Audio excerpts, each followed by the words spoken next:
Ever get this feeling like the way we experience the world visually, it's kind of, well, a mystery. Like, how does it actually work? Well, today, we're going deep, and I mean deep, into that mystery. We're tackling Zenon Pylyshyn's seeing and visualizing. Get ready to maybe rethink a few things you thought you knew about, well, seeing. You're definitely right to call it a mystery. I mean, we just do it right. We Right. see. But we take it for granted, like our eyes are just, recording a perfect replica of what's out there.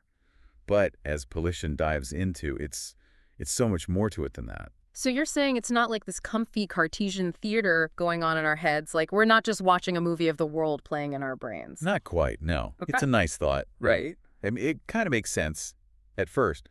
But then when you really start to think about it, when you bring in things like, well, our blind spots for one, then the fact that our eyes are constantly moving, and that's not even considering the sheer amount of visual information we deal with every single second, that model, it kind of falls apart. Yeah, okay. That makes sense when you put it like that. So if it's not this direct feed from our eyes to our brain, then how does our brain take all that visual data and make sense of it? This is where things get really, really interesting. Pylyshyn, he says our visual system, it relies on what he calls natural constraints. It's basically like our brains come pre-programmed with certain assumptions, you could say, about how the world should work. These assumptions, they help to, well, streamline the whole process. Okay, so like built-in shortcuts almost. Yeah, exactly. Like an object, a solid object anyway, can't just magically disappear. Right, it usually doesn't just vanish into thin air. Yeah. Yeah. Exactly. So think about apparent motion for a second. You see those two dots flashing quickly on a screen, and your brain, it automatically connects them. You see it as one single object moving back and forth, even though they could just be two separate dots flashing independently, right? It's that rigidity constraint, as Pylyshyn calls it. And it just shows how our brains are always looking for the most, well, I guess, plausible explanation, the one that fits with, the laws of physics as we know them. So our brain's not just passively recording what it sees, it's analyzing, interpreting, making sense of everything based on this set of rules essentially that it already has. Yeah. Wow, that's kind of mind-blowing when you really think about it. It really is. And this leads to a really crucial point that, Pylyshyn really drives home in his work. There's this surprising disconnect between what we see and what we think we see. Wait, hold on. So my own eyes and brain, they can be having a disagreement without me even knowing it. Okay, I need you to elaborate on that because, wow. Think about those visual illusions. You know the ones. Those images where a shape's kind of hidden, but our brains, they just fill in missing parts automatically based on what's around it. Oh yeah, like those ones where you see a cat behind a fence, right? But your brain, it doesn't get caught up on the fact that, hey, you're only seeing bits and pieces of the cat, not the whole thing. Exactly. You see it as a whole cat. And that's the remarkable part, isn't it? Our visual system, it's making decisions about what we're seeing way before our conscious minds can even catch up. It's like our visual processing is on autopilot, using these ingrained shortcuts just to make sense of, well, everything around us. So less about making a perfect replica in our heads, more about quick judgments, efficient judgments based on what information is available. But if that's the case, how do we manage to, like, keep track of multiple things at once? Like, how does our brain not just turn to mush with all that going on? Okay, so that's where the super interesting concept of visual indexing comes in. Pylyshyn, he uses the term FINST, stands for fingers of instantiation, to describe how our brains actually latch onto and then follow specific objects. Two NSTs. Okay, gotta admit, that sounds kind of strange. What does that even mean? Break it down for me. All right, so imagine your visual system, right? It's assigning like a temporary ID tag, a FINST, to each object it needs to track. And this is how we follow movement, even with distractions around, without needing to constantly re-identify everything. So instead of our brains going, okay, blue ball, red square, over and over, it's like we're mentally slapping on Post-it notes, like track this and You then. got it, exactly that. And this whole indexing ability, it's been shown in some really cool experiments, particularly those involving multiple object tracking. You mean where they basically throw a bunch of moving things on a screen and tell people to follow specific ones? Exactly that. And what they found is actually kind of wild.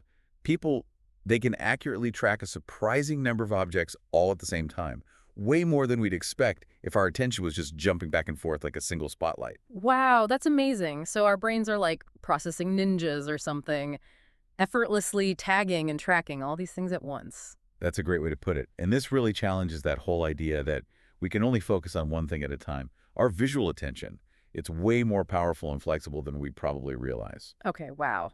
I am definitely rethinking how I view multitasking from now on. Maybe my brain has hidden talents I didn't even know about. But if our visual system is already doing all this behind the scenes work, where does our conscious understanding of what we're seeing even come in? And that's a perfect question to bring us to another big idea Pylyshyn tackles. That whole pictures in the head theory of mental imagery is not quite what it seems. Right. So, not just those mini movies we were talking about, but even those internal snapshots. Like when we just picture something in our minds. Those aren't quite right either. Okay, what's the problem with that idea? It feels kind of intuitive, doesn't it? It does, it really does. But as straightforward as it seems, the pictures in the head theory, it runs into trouble when you start looking at how much our mental imagery, those pictures in our heads, are affected by what we already know, Hmm. right? And how we solve problems. Like if mental images were really just like pictures, internal photographs, they wouldn't be so easily messed with, by our thoughts, by what we expect to see. Okay, so let me see if I'm following. You're saying my mental image of, let's say, a cat, but this cat's wearing a birthday hat. That image isn't just a random snapshot. It's actually built by my brain using what I already know about cats, about hats, even about, like, birthdays in general. Exactly. You got it. Our mental images, they're not static like a photograph. They're dynamic. We build them and interact with them.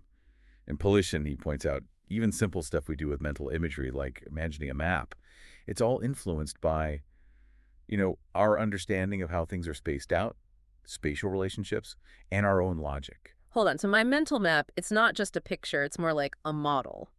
And it follows the same rules as a real map, like distance. So I can actually, like, get lost in my own imagination. In a way, yeah, you could say that. And it gets even wilder. Studies, they've shown that, like, if you ask someone to picture a light flashing in their mental map All right. and then instantly appearing somewhere else on that map, well, the distance between those points, it doesn't actually affect how fast they respond. Yeah. Like, our mental travel time, it can be totally warped depending on how we think about the task. Whoa, okay. So it really is about how we frame it in our minds. Because if it were just a picture, a fixed image, it wouldn't matter how I thought about it, right? It'd be the same every time. So my mental imagery, it's less like a photo and more like, what, a 3D modeling program or something? I can change it, mess with it, depending on what I need. That's a fantastic way to think about it. It really highlights how, dynamic and interactive mental imagery really is. It's not just a passive thing. Yeah. But this all leads to a big question. If mental images aren't just pictures, then what are they? Yeah, that's the million-dollar question, isn't it? I mean, something is definitely going on up there in our brains when we imagine. Definitely. And Pylyshyn, his take is that mental images are a totally unique kind of representation. They capture those spatial relationships we've been talking about, and then something he calls token individuals. Basically, placeholders for specific things, Yeah. objects. And this lets us do all that visual reasoning without needing actual pictures. So instead of a photo, it's more like a blueprint or like a Yeah. schematic. It's got all the essential information, but without all the, I don't know, extra visual details of a photo. You're getting it, exactly. And think back to, visual indexing, those phonetices we talked about. Yeah. Mental images, they let us move these token individuals around, change them up, figure out how they're related, Yeah. all using those mental tags. Okay, I think it's starting to click now. It's not about making a perfect copy of what we see in our heads. It's more about creating this flexible, adaptable model, this representation that we use to solve problems, to make sense of the world around us. Exactly. And that has some pretty big implications for how we understand the role of these visual representations, these models, and how we think.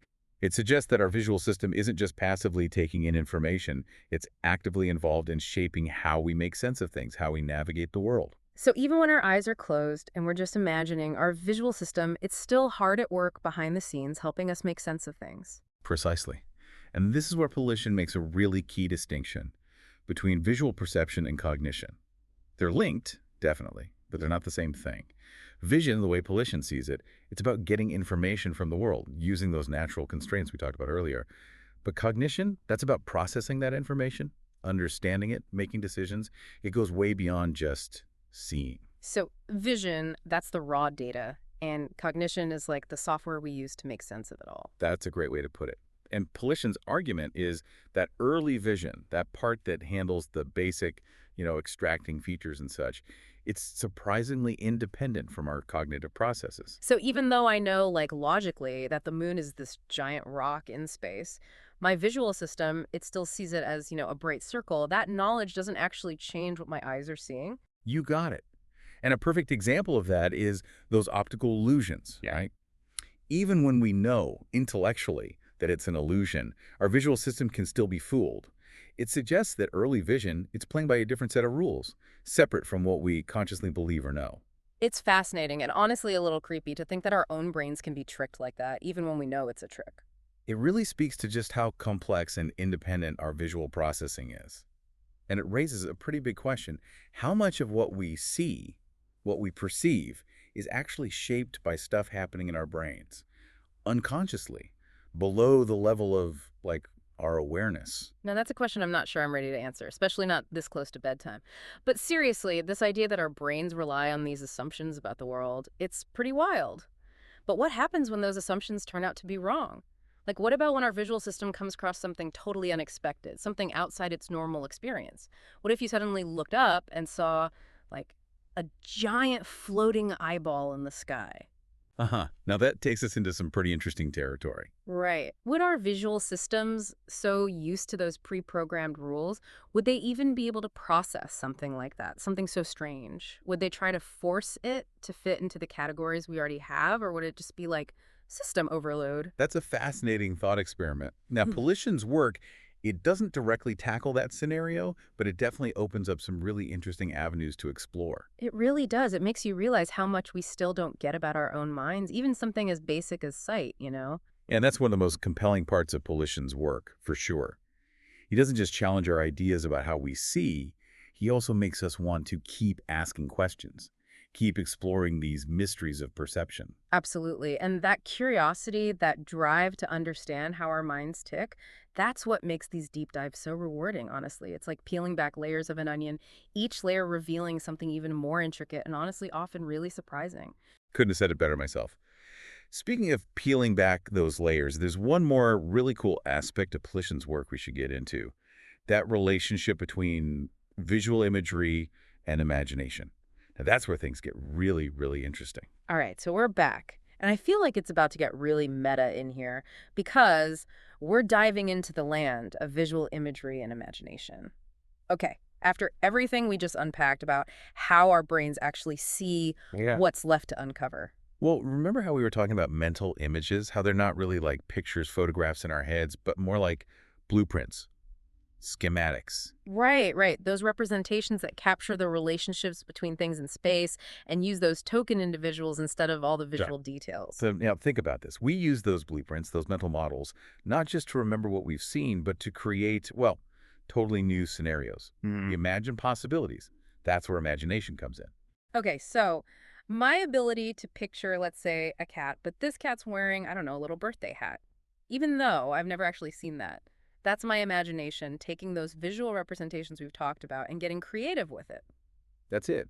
Our imagination, it takes our visual knowledge and like remixes it, Mhm. combines things in new ways to make mental images of things we've never actually experienced firsthand. It's kind of wild when you really think about it. Our brains are like these little internal visual artists, constantly messing around with what they know, creating new stuff. And that creative capacity, that's a huge part of what makes us us. It's how we go beyond just seeing what's right in front of us. We can think about the future. We can plan, dream, invent. It all comes back to this link between visual imagery and our imagination. That makes a lot of sense, but how does it actually work on like a deeper level? If our mental images are built on these spatial relationships and, those token individuals, how do we go from there to something as, well, abstract and complex as imagination? That's where things get even more complex and honestly a bit more, well, theoretical.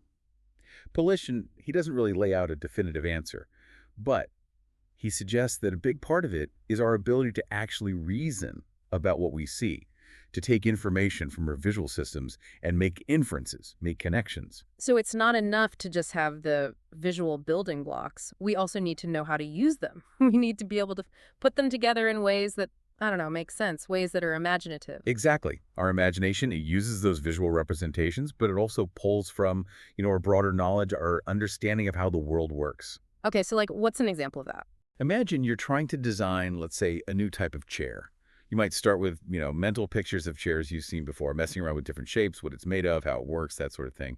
But to actually come up with something truly new, truly innovative, you've got to go beyond just rearranging those existing pieces. You have to tap into what you know about, well, how comfortable things are, ergonomics, physics, aesthetics even, how to make it look good, even stuff like cultural trends to really break new ground. So it's like my imagination is this fusion of visual and like conceptual thinking. It's using both those concrete images and then those more abstract ideas to generate something completely new. You got it. It's both. And it's this ability to bring those two things together, the visual and the conceptual, that lets us solve problems in creative ways, to imagine all sorts of possibilities, all in our heads. This is making me realize like imagination isn't just some, I don't know, frivolous daydream thing. It's a serious cognitive tool, important for problem solving, innovation, even understanding ourselves and other people. 100%. And I think that's part of what makes Pylyshyn's work so powerful. You know, by really digging into mental imagery, it opens up all these exciting new ways to think about the connections between, vision, imagination, and creativity itself. It really does. It makes you wonder, like, are there ways we can actually train our brains to be more imaginative? Are there ways to tap into that power more effectively? Now that's the million-dollar question, isn't it? And the really exciting thing is that there's more and more research coming out about the neuroscience of creativity, No. and some of it showing that, yeah, there might be practices like mindfulness or just like, putting yourself in new situations, trying new things. It might actually make us more imaginative. That's really cool. So we're not just stuck with however imaginative we were, born to be.